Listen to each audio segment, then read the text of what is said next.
क्या हो अगर आपका एक एग्जाम खराब हो जाए। सपोज करते हैं आपने मैथ का एग्जाम दिया और मैथ का एग्जाम बहुत खराब हो गया। आपकी प्रिपरेशन के बावजूद आपको ऐसा लगा कि यार ये सेगमेंट और अच्छे से तैयार कर लिया होता, इस चैप्टर को अच्छे से पढ़ लिया होता तो और एग्जाम अच्छा मेरा हो सकता था, और काश मुझे 10 दिन का टाइम मिल जाए और मैं फिर से मैथ्स का एग्जाम दे करके अपना स्कोर बेटर कर सकूं।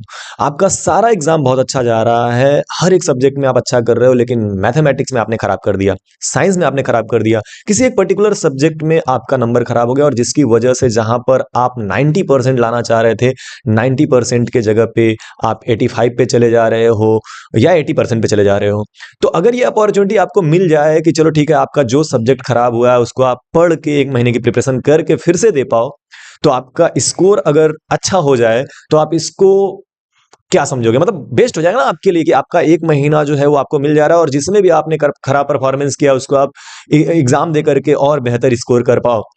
तो कमाल की बात यह है कि आपके लिए सीबीएसई ने ये फैसिलिटी दी है। इस साल आपके लिए सीबीएसई ने एक तोहफा लेकर के आया है, और सीबीएसई अब आपको एक ऐसा मौका दे रही है कि जिसमें आप अपने रिजल्ट को बेहतर से बेहतर कर सकते हैं। ठीक है, लेकिन ये अपॉर्चुनिटी जो है, इस साल जो बच्चे 10th में हैं, मतलब कि 2025 में जो 10th में आए हुए हैं, उन्हीं बच्चों के लिए है।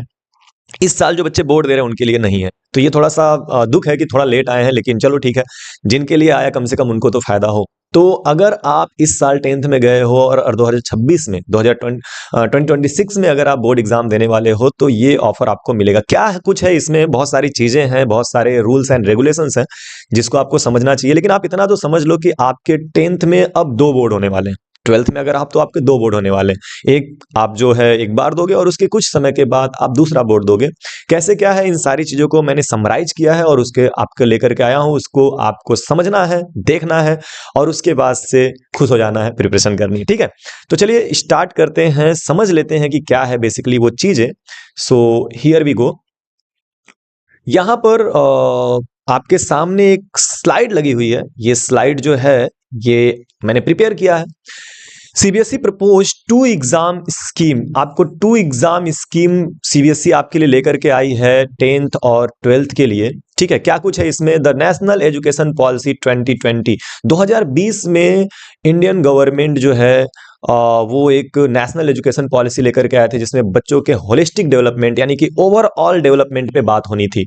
ठीक है, कि कैसे बच्चा बेहतर से बेहतर कर पाए, और उसी के हिसाब से, उसी को ध्यान में रखते हुए इन्होंने क्या किया है, इन्होंने बोर्ड एग्जाम को रिफॉर्म किया है to be given more opportunities. आपको ज्यादा से ज्यादा अपॉर्चुनिटी देने के लिए, आपको ज्यादा से ज्यादा मौके देने के लिए, इन अलाइनमेंट विद एनईपी 2020 को ध्यान में रखते हुए, एनईपी 2020 को ध्यान में रखते हुए, CBSE is proposing a new scheme for 2 board examination for class 10th and 12th। ठीक है, तो 2 एग्जाम्स होंगे आपके बोर्ड के, और वो 10th और 12th के लिए होंगे, स्टार्टिंग फ्रॉम 2025 एंड 2026। अब ये ध्यान रखना है कि आपको ये 2025 और 2026 से स्टार्ट हो रहा है, यानी कि इस साल जो बच्चे बोर्ड एग्जाम दे रहे हैं उनके लिए ये पॉलिसी एप्लीकेबल नहीं है। ओके, क्या कुछ इसमें है, बहुत सारी चीजें हैं, बहुत सारे पॉइंट्स है, उसके ऊपर डिस्कस कर लेते हैं। लेकिन इतना तो आपको पता चल गया कि आपके पास टोटल अब 2 अपॉर्चुनिटीज होंगी, आपको 2 मौके मिलेंगे। ठीक है, अब वो कैसे है, क्या है, उन चीजों को समझ लिया जाए जरा सा। So here we go. यहां पर कुछ की पॉइंट्स मैं आपके सामने रख रहा हूं। सबसे पहली चीज क्या है कि exam will be based on the complete current syllabus and text book. जो भी आपका सिलेबस है उसी हिसाब से आपका एग्जाम होना है। इसका मतलब क्या है? इसका मतलब ये है कि ऐसा नहीं है कि आप फर्स्ट एग्जाम देंगे तो उसमें कम सिलेबस रहेगा, और जो सेकंड एग्जाम देंगे उसमें सिलेबस ज्यादा रहेगा, या हाफ सिलेबस आपका जो फर्स्ट एग्जाम में होगा और हाफ सिलेबस जो है वो आपका फाइनल एग्जाम में होगा। ऐसा कुछ भी नहीं है। करंट सिलेबस जो होगा पहले एग्जाम में, वही सिलेबस आपका जो होगा वो सेकेंड एग्जाम में भी होगा। इस चीज को आप दिमाग में फीड रखेंगे। यानी कि अगर आपके 14 चैप्टर्स मैथमेटिक्स में आपको पढ़ने हैं और उसका एग्जाम आपको फर्स्ट एग्जाम में देना है, तो उन्हीं 14 चैप्टर्स का एग्जाम आपको सेकेंड पेपर में भी देना है। ठीक है, यानी कि सेम पेपर होगा। सेकेंड कह रहा है कि the first phase of the 10th grade examination will be conducted from February 17 to March 6, 2026। यानी 17 फरवरी से स्टार्ट होना है और 6 तारीख तक जो है खत्म हो जाना है पहला फेज जो होगा, पहला एग्जाम जो होगा। वाइल द सेकेंड फेज, जो दूसरा फेज होगा, वो कब कब खत्म होगा, तो May 5 से स्टार्ट होगा और May 20 तक खत्म हो जाएगा। ठीक है, तो ये इस पीरियड में आपको देखो टाइम कितना मिल रहा है, 6 मार्च तक अगर आपका एग्जाम खत्म हो रहा है तो पूरा का पूरा अप्रैल जो है वो आपको मिल रहा है प्रिपरेशन के लिए। और उसमें आपको करना ये है ना कि इसमें सेलेक्टिव सब्जेक्ट्स होंगे, आगे हम बात करेंगे। इसमें अगर मान लेते हैं आपके 5 पेपर्स बहुत अच्छे गए, 5 पेपर बहुत अच्छे गए हैं या फिर 4 पेपर बहुत अच्छे गए और आप 1 या 2 पेपर में आप इंप्रूवमेंट करना चाहते हो, बेहतर करना चाहते हो, तो उसकी भी अपॉर्चुनिटी आपको मिलेगी। आप सिर्फ उन्हीं पेपर्स को दे सकते हो, ठीक है, और अपना रिजल्ट बेहतर कर सकते हो। सो हियर वी गो, क्या चीजें हैं जरा देखा जाए। कुछ पॉइंट्स हैं जिसको आपको ध्यान में रखना है, ये रहे आपके पॉइंट्स। पॉइंट नंबर 1 क्या कह रहा है कि students can choose to take exam in subjects that align with their individual interest. Individual interest का क्या मतलब हुआ भाई साहब? अगर आपको मैथमेटिक्स में ही सिर्फ बेहतर इंप्रूवमेंट करना है, आपको लगता है कि मैथमेटिक्स में मुझे और अच्छा मैं कर सकता था जो कि मैं फर्स्ट एग्जाम में नहीं कर पाया, तो उस कंडीशन में आपको उसी सब्जेक्ट का एग्जाम देना होगा। अगर आपको लगता है कि आपको 2 सब्जेक्ट में देना चाहिए तो 2 सब्जेक्ट में दे सकते हैं, 3 सब्जेक्ट में देना चाहिए तो आप 3 सब्जेक्ट में दे सकते हैं, ठीक है। The better score out of the two exams, the better score out of the two exams will be considered for the final result. Wow, that is the best part, है ना?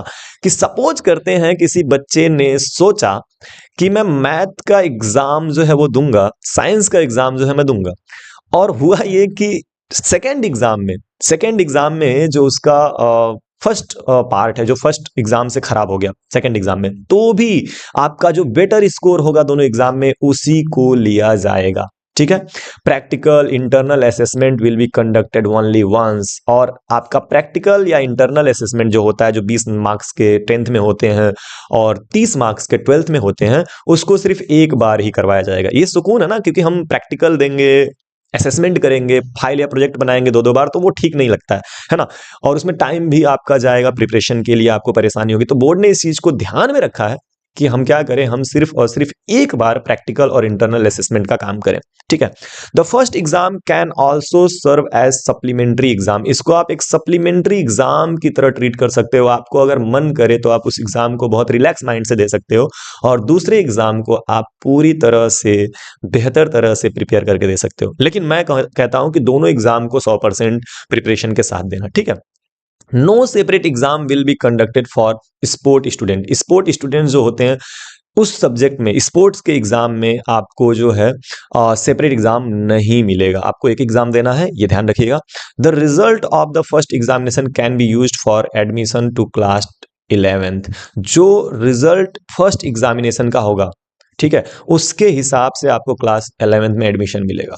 ये थोड़ा सा डेंजरस पॉइंट है, आपको समझना पड़ेगा कि भाई जो हमारा जो फर्स्ट एग्जाम है ना, फर्स्ट एग्जाम, उसी पे हमारा मेरिट डिसाइड होगा, उसी हिसाब से हमको क्लास 11th में एडमिशन मिलेगा, ठीक है। उसके बाद से आते हैं नेक्स्ट पॉइंट पे कि all student who pass all 5 subject will be declared pass. अगर आप 5 सब्जेक्ट में पास हो जाते हैं तो आपको पास कर दिया जाएगा, दैट इज सिंपल। ये तो पहले भी होता था।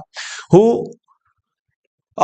those who pass the first exam can retake the second exam to improve their score। अब यही चीज है कि अगर आप अपने रिजल्ट को इम्प्रूव करना चाहते हो, अगर अपने रिजल्ट को, अगर आप पहले एग्जाम में अपने आप को पूरी तरह से सेटिस्फाई कर लेते हो कि नहीं मेरा तो बेस्ट गया है, मेरा 95-96% आ जाएगा, ठीक है, 95% 96% आ जाएगा, जो आपका टारगेट था वो आपने अचीव कर लिया और आप बहुत जल्दी 11th की प्रिपरेशन करना चाहते हो, IIT नीट की प्रिपरेशन करना चाहते हो, तो फिर आपको सेकंड एग्जाम में जाने की जरूरत नहीं है, आप नहीं जा सकते हो।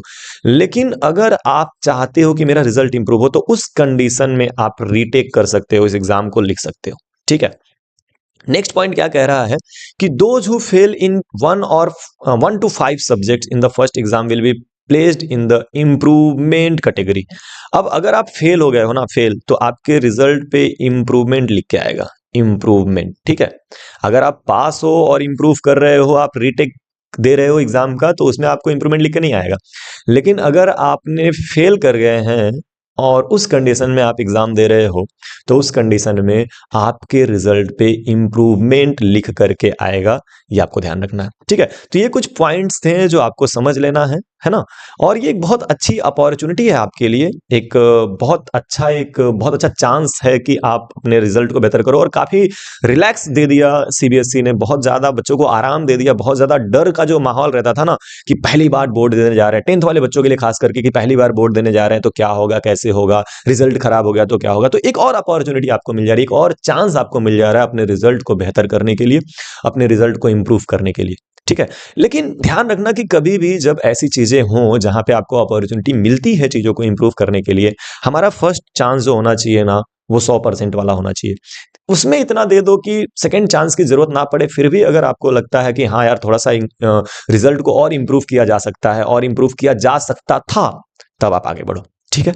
तो कोई भी और डाउट हो, आपने सारे वीडियो को समझ लिया, सारी चीज़ों को देख चुके हो, फिर भी आपके कुछ-कुछ डाउट्स रह जाते हैं, कुछ-कुछ क्वेश्चंस रह जाते हैं, तो कमेंट बॉक्स में पूछ लेना। इंस्टाग्राम पे भी पूछ सकते हो, मुझसे बात कर सकते हो। तो मिलते हैं नेक्स्ट किसी अपडेट के साथ, तब तक के लिए बाय, टेक केयर, खूब पढ़िए और आगे बढ़ते रहिए। बाय-बाय।